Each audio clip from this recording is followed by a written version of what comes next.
अब देखेंगे वाटर में घुलनशील विटामिन, यही है जो बेसिकली सबसे ज़्यादा कमी पाया जाता है, और मैं इसका नाम बस बताऊंगा। और जो बी कॉम्प्लेक्स है सबसे मेजर रोल है एनर्जी में, सबसे महत्वपूर्ण इसका रोल है एनर्जी उत्पादन में, मतलब ऊर्जा उत्पादन में सबसे सहायक अगर कौन सा विटामिन है तो सबसे सहायक है बी।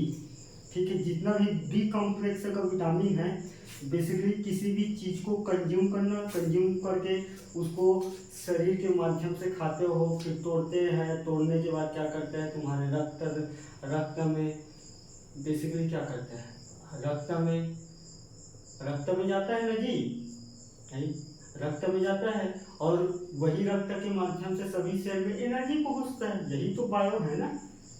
तो ऊर्जा उत्पादन में सबसे सहायक कार्य है बी कॉम्प्लेक्स विटामिन, ऊर्जा उत्पादन में सहायक है बी विटामिन।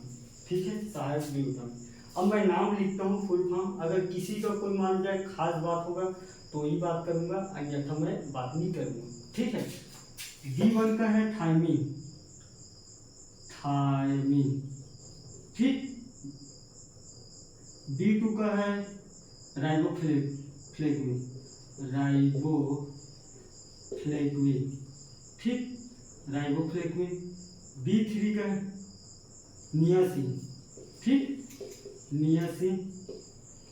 B5 का है फोन नहीं आएगा, B5 का क्या है पेंटोनिक एसिड है ना।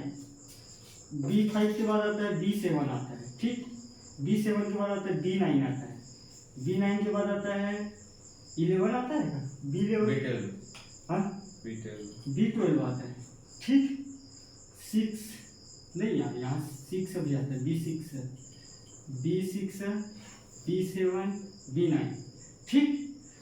तो B12 का है साइनोकोबालामिन,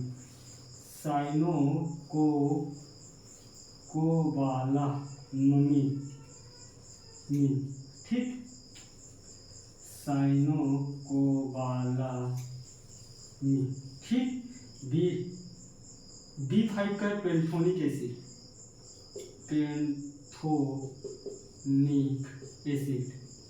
ठीक। B6 का है पायरोडॉक्सिन, ठीक, पायरोडॉक्सिन। B7 का है बायोटिन, B9 का है फोलिक एसिड,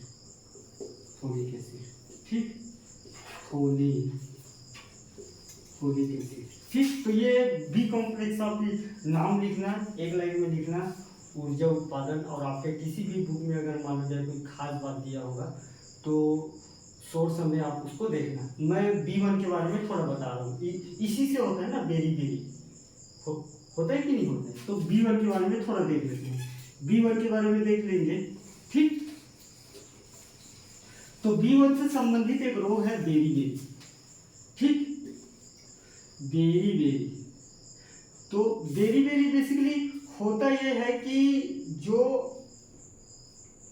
और B1 का सोर्स है जो अनाज वाला चीज है वो ज्यादा सोर्स है, अनाज वाला, अनाज में फूड ग्रेन चावल और ये सब चीज, क्योंकि एनर्जी है ना, तो एनर्जी कार्बोहाइड्रेट से मिलेगा। कार्बोहाइड्रेट किस में मिलते हैं, चावल में मिलते हैं कि नहीं मिलते हैं, तो अनाज लिखा हूँ, ठीक है।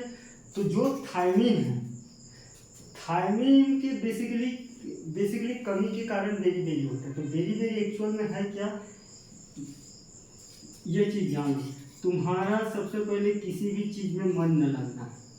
अभी तुम्हारा पढ़ाई में मन नहीं लगेगा, पेपर है तो तुम्हारा मन को पहले नहीं लगाते, हटाते हैं पढ़ने से, तो मन न लगना। उसके बाद किसी भी चीज तुमको समझ नहीं आ रहा होगा, ये विटामिन, तो अरुचि आना, ठीक। अरुचि के बाद तुम परेशान हो जाओ, खैर हो जाऊंगा, परेशान हो जाओगे, ठीक। परेशान होने के बाद तुम्हारा शरीर कपने लगेगा, मांसपेशियां, फैल होने का डर रहेगा तो मांसपेशियां कपाएगा। और यही जो सारा प्रॉब्लम है तुम्हारे शरीर का एक्चुअल में, इसी को बोलते हैं बेरी, ठीक, बेरी डिसीज, बेरी बीमारी इसी को कहते हैं, इसी कारण कहते हैं कि स्टूडेंट को 5 कॉन्सेप्ट पे लेके चलो। अल्पाहारी गृह त्यागम, पंचनम लक्षणम वाला मैं पहले बोला हूँ, उसी पे चलो। तान के खाओ, तान के सुतो, पढ़ाई लिखाई ना करें, 4 वीडियो देखें, ठीक है, कोई दिक्कत नहीं। आप फुल पिक्चर देखें पेपर पे, रिजल्ट के बाद इससे जूझे, ठीक है। रिजल्ट आएगा तो इससे जूझोगे, उसमें क्या है। तुम्हारे जैसे कई स्टूडेंट होंगे जो पढ़ के निकल जाएंगे, जो मेहनत करेंगे। तो इससे बचना है तो खाना ठीक से खाओ, 4 बजे उठो, 4 बजे पढ़ो, तो ये सारी प्रॉब्लम नहीं आएगा। तो पेपर के बाद ये वाला आपको दिक्कत नहीं आएगी, ये वाली वेरी वेरी वाला बेसिकली तो आप बच सकते हो, ठीक है। तो इसका कॉन्सेप्ट है ये है, बात समझ में आ गई। अब ये 2 प्रकार के होता है, wet very very, dry very very. मैं उस पर नहीं जाऊँगा, मैं जहाँ तक जाना है मैं समझ रहा हूँ, क्योंकि मैं भी एग्रीकल्चर वाला हूँ, हॉर्टिकल्चर वाला, मैं भी पेपर दे रहा हूँ, तो मैं समझ रहा हूँ ये चीज़ को कहाँ तक जाना सही है, ठीक है। अब बेसिकली एक होता है, नहीं यार इतना ठीक है इस पर, ठीक। एक होता है विटामिन सी, ठीक। तो विटामिन सी क्या है, जिसको बोलते हैं एस्कॉर्बिक एसिड बोलते हैं ना, क्या बोलते हैं इसको केमिकल नाम, एस्कॉर्बिक एसिड, एस्कॉर्बिक पक्का इसी को बोलते हैं ना, हाँ yes ascorbic acid, ascorbic acid. Ascorbic acid मतलब किसी भी घाव को भरने के लिए महत्वपूर्ण सहायक का काम एस्कॉर्बिक एसिड करता है। अगर एस्कॉर्बिक एसिड अपने चरम सीमा पे अगर पहुंच जाए तो ये पुराने से पुराने घाव को पका सकता है, ये इसकी खास बात है, ठीक है। तो क्या है ये बेसिकली एस्कॉर्बिक एसिड सी क्या है, घाव संबंधी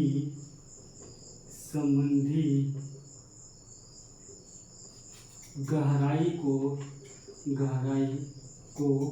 भरने का काम करते हैं, भरने का काम करता है। और इसका सोर्स क्या है, जो खट्टा वाला चीज है, आंवला,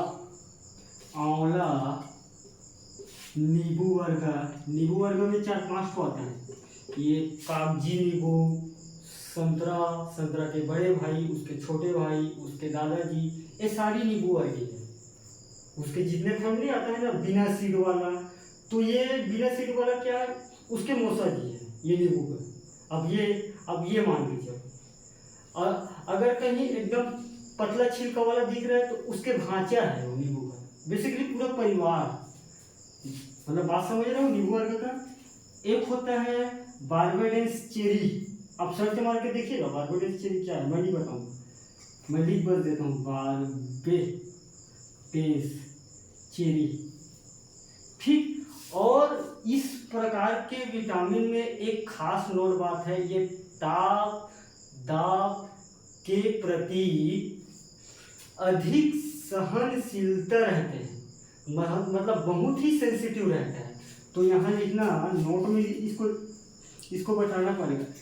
तभी ये जितना भी दूध है, एनिमल ओरिजिन विटामिन है, घी में जो भी चीज़ उस पर नहीं पाया जाता है, इसी कारण नहीं पाया जाता। मैं लिख के समझा दूँ, बेसिकली ताप के प्रति अधिक सेंसिटिव होती है, सहनशीलता मतलब सेंसिटिवनेस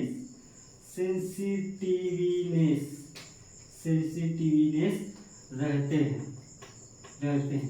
जैसे कि तुम अगर पोहा खा रहे हो, ठीक, पोहा के ऊपर अगर मान लीजिए नींबू डाले और तुमको लगे यार मैं बाद में खाऊंगा 2-3 घंटा बाद, तुम उसके बाद अगर गर्म करोगे ना, तो फिर वो तुमको विटामिन सी ये मतलब नींबू वर्गी में तुमको नहीं मिलेगा, क्योंकि ये ताप में गर्म करोगे तो वो उड़ जाएगा। इसके कहने का मतलब ये है, अगर मान लो जाए तुम अगर कोई दूध पीते हो, तो दूध अगर गर्म करके पियोगे तो कहाँ से विटामिन सी रहेगा। इसी कारण पूछा जाता है दूध में कौन सा विटामिन की कमी पाया जाता है, तो विटामिन सी पनीर में कौन से विटामिन, विटामिन सी। घी में कौन सा विटामिन सी, क्योंकि वो सारी चीज ताप के थ्रू बनता है। ठीक है, तो सोर्स लिखते समय ये सारे कॉन्सेप्टों को लगाना है। ऐसा नहीं है कि मैं दूध भी लिख देता हूँ, दूध तो सब प्रकार के चीज़ों का भंडारण है, वो लिखना नहीं है। लिखना उसी में है जहाँ तुमको लगेगा, नहीं तो कहाँ देगा। यहाँ बिल्कुल नहीं लिखना है। यहाँ नींबू वर्ग का जितना भी उसके फैमिली है उसके बारे में लिखना है। आंवला, बारबेडीज, चेरी, उसके बाद करोंदा भी लिख सकते हो। करोंदा थोड़ा खट्टा बनाते हैं, करोंदा। ठीक, और इसका कॉन्सेप्ट ये है, इतना लिख लोगे। ठीक है, और अगर देख लेते हो कुछ होगा तो इससे संबंधित अगर कोई चीज होगा तो देख लेते हैं।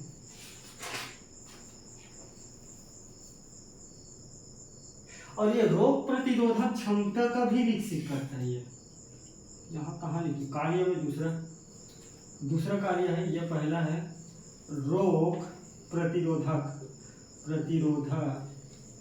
क्षमता विकसित करता है, ठीक, विकसित करता है। ठीक, रोग प्रतिरोधक क्षमता मतलब कि अगर कोई भी डिसीज आ रहा है तो उससे लड़ने का जो तुम्हारे अंदर एनर्जी पैदा करते हैं उसी को बोलते हैं रोग प्रतिरोधक क्षमता।